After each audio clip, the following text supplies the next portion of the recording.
여러분 반갑습니다. 여러분의 멘탈 전도사 차만쌤입니다. 어느새 또 오후 시간이 다가왔네요. 오후 시간 한번 여러분들과 함께 즐거운 마음으로 달려보도록 하겠습니다. 여러분도 기분 좋은 하루 보내시기 바랍니다. 잘 보내실 거예요. 즐겁게 보내시면 됩니다. 커피 한 잔 드시면서 거의 제가 삼성전자 반도체 많은 소식들을 전달하고 또 좋은 내용 있으면 기사도 읽어주고 합니다. 그냥 편하게 들어주세요. 삼성전자가 이달 15일에 발표한 그 10조 원 정도 규모의 자사주 매입과 그런 소각 관련된 그런 계획과 관련해서 일각에서는 좀 삐딱한 시각을 보내고 있다, 그런 이야기를 합니다. 삐딱하다, 삐딱. 그냥 삐딱한 건가요? 저도 삐딱이라기보다는 좀 약간 좀 비판적인 시선을 봤어요. 보낸 거죠. 왜 하필이면은 지금 했냐? 자기들 주식담보대출 때문에 그 마진콜 위기 때문에 그런 거 아니냐? 그렇게 의심을 받을 수 있고 의혹을 제기할 수도 있겠죠. 응?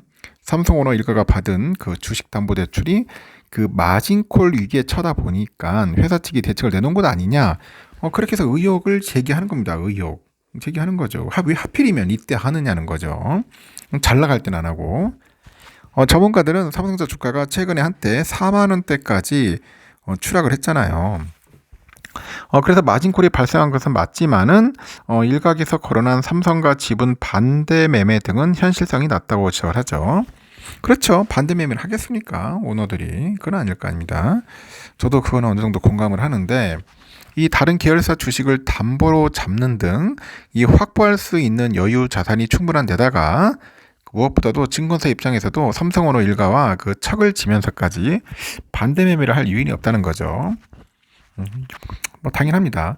표면상은 주식 담보 대출이지만 사실상은 신용 대출과 같다, 그런 이야기를 합니다. 신용 대출과 같다.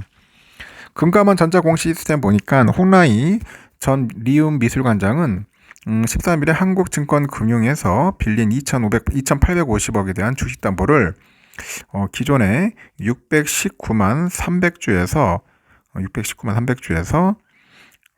그 710만 7천주로 늘렸다고 하네요. 1,000억 정도 규모의 주식담보대출에 대해서도 같은 날 217만 3천주에서 249만 3천주로 담보를 확대를 했다고 합니다. 지난 13일에는 BNK 투자증권에 빌렸던 1,000억 정도 규모의 주담대를 상환을 하고 삼성물산 주식을 담보로 해가지고 신규 대출 계약을 체결을 했다는 거예요.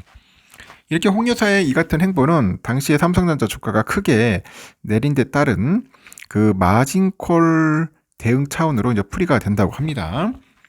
이달 14일 삼성 주가는 49,900원까지 빠집니다. 49,900원까지 떨어지면서 4년 5개월 만에 최저 수준으로 인전 추락을 한 거죠.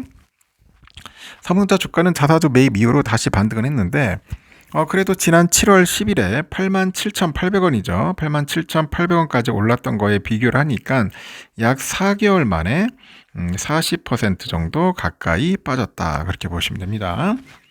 당시 삼성의 자사주 매수가 없었다면 삼성과 새 모녀의 부담은 적지 않을 거로 봅니다. 홍 여사를 포함해서 주담대를 보유한 이서연 삼성물산 사장, 그리고 이부진 호텔신라 사장, 연달아서 마진콜을 당할 가능성이 있었다고 하는데, DS투자증권에 따르면 홍 여사의 주담대 조건 유지를 위한 최소 주가는 58,300원이다. 이서연 사장은 58,700원이고 이부진은 63,100원이다. 이부진이 좀 높네요. 그래도 최소 주가가.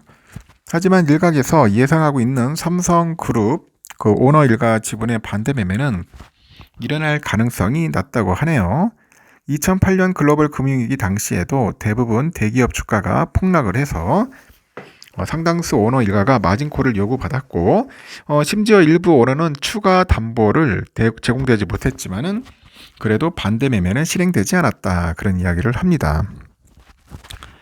삼성 일가의 삼성전자 주담대 유지 가격이 57,000원이든 58,000원이든 결국 마진콜의 기준 가격일 뿐이고 실제로 반대 매매가 일어날 가능성은 희박하다고 하죠. 설령 자산이 없더라도 그룹이 무너지는 게 아니라면은 증권사에서 신용으로 대출해 줄 것이다, 그런 이야기도 있고요. 증권사에서는 대출 업무를 담당하는 한 직원이 담보 비율을 칼같이 지키고 반대 매매를 실행하는 차주는 중소기업이나 개인뿐으로 계열사가 여러 있는 중견기업만 돼도 나름대로 여유를 많이 준다고 합니다. 그러니까 가려가면서 준다는 거야. 뭐 신용이 좀 부족한 개인들, 뭐 중소기업들은 니네 마진콜 나와서 빨리빨리 해야지, 안 하면 그대로 반대매 들어가는데, 이렇게 대기업들이나 계열사 많이 갖고 있는 부자들은 어느 정도 여력을 준다는 겁니다. 여력을 준다. 여유가 있다는 거죠. 여유가. 주단대만 내주고 끝이 아니라 함께 할 수 있는 딜이 많을 것이기 때문이다.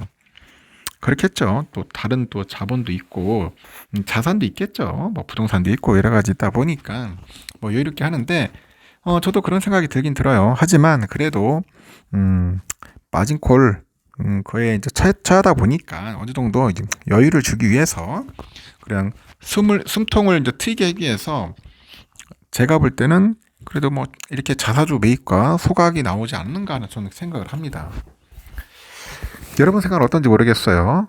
저는 그런 생각이 들어요. 진짜 한 8만 원대 8만 원대 잘 달릴 때 그런 때 한번 탄력을 줬으면은 에너지를 한번 주었다면 주가가 막 9만 원 뚫고 10만 원 정도 갈 수 있을 텐데, 이제 49,900원일 때 이제 그런 소식이 들리니까 좀 씁쓸하긴 하더라고요.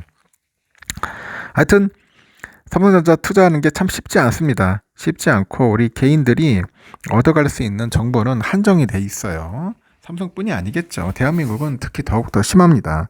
그래서 여러분에게 늘 하는 이야기가 주식 투자해가지고 성공한다는 건 참 쉽지 않다는 거예요. 저는 이렇게 주식이라기보다는 뭐 반도체나 삼성전자 관련된 이야기를 많이 하지만은 될 수 있으면 주식 투자를 안 했으면 좋겠다는 그런 생각을 많이 합니다. 요즘 따라 제가 좀 이야기를 많이 해요. 그만큼 상당히 힘들어요, 여러분. 이게 하락장이나 상당히 위험한 장들, 특히 횡보장일 때 많이 겪어봤지만 여러분들 이런 때 들어와서 돈 번다는 생각을 여러분들 가지시면 안 됩니다. 잘못하면 계좌 녹아 내려갑니다.